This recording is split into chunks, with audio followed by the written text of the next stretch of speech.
ini tadi telung bolo.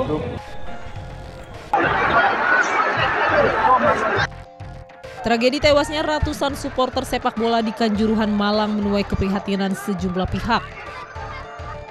Hanya karena tidak terima tim kesayangannya kalah, ratusan supporter kisruh dan berujung dengan hilangnya ratusan nyawa. Data yang dihimpun tim Delik tercatat ada 6 tragedi besar dalam sepak bola nasional. Pada 2014 dalam pertandingan PSCS Cilacap versus Persis Solo menewaskan korban Muhammad Ikhwanuddin.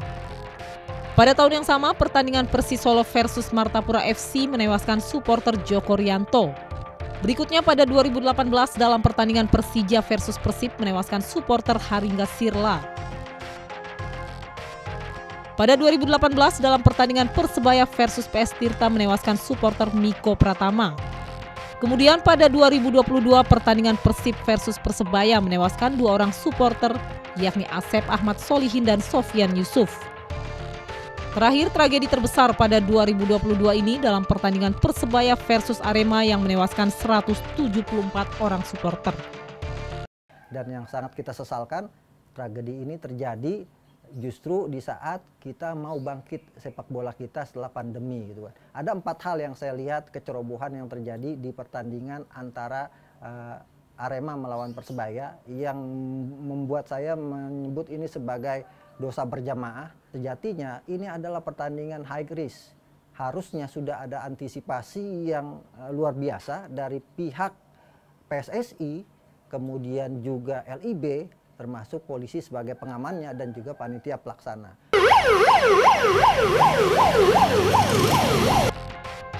Diketahui ratusan supporter tewas akibat gas air mata yang disemprotkan petugas guna melerai kisruh. Sementara itu menurut keterangan pihak rumah sakit, sebagian besar penyebab utama korban meninggal dan luka-luka adalah trauma akibat terinjak oleh supporter lainnya yang panik mencari jalan keluar dari stadion. Faktor lain adalah kesulitan bernafas akibat adanya asap dari tembakan gas air mata. Akibat paling banyak yang saya lihat adalah terinjak-injak.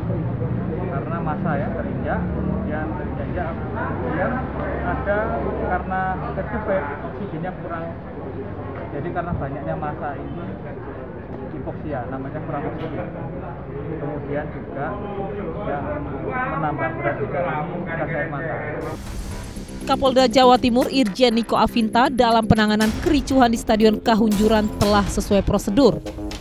Pengamanan melakukan upaya-upaya pencegahan dan melakukan pengalihan supaya mereka tidak masuk ke dalam lapangan ataupun mengejar para pemain.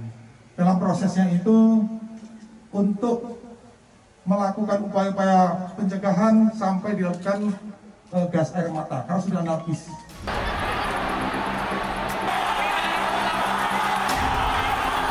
Meskipun faktanya penggunaan gas air mata dalam menangani kerusuhan supporter sepak bola tidak dibenarkan dalam aturan FIFA. Berdasarkan aturan FIFA tentang keamanan dan pengamanan stadion, tepatnya pasal 19B, terkait pengamanan pinggir lapangan, senjata api atau gas pengendali massa tidak boleh dibawa ataupun digunakan.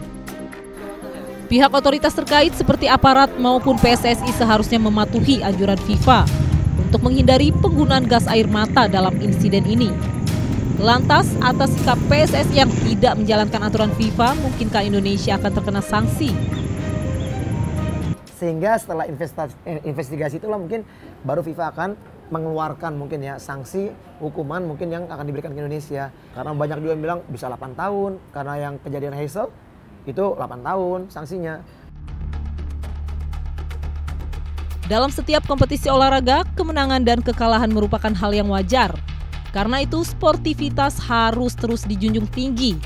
Namun akibat mental yang tidak bisa menerima kekalahan telah menciderai sportivitas dan mimpi sepak bola menembus tingkat dunia.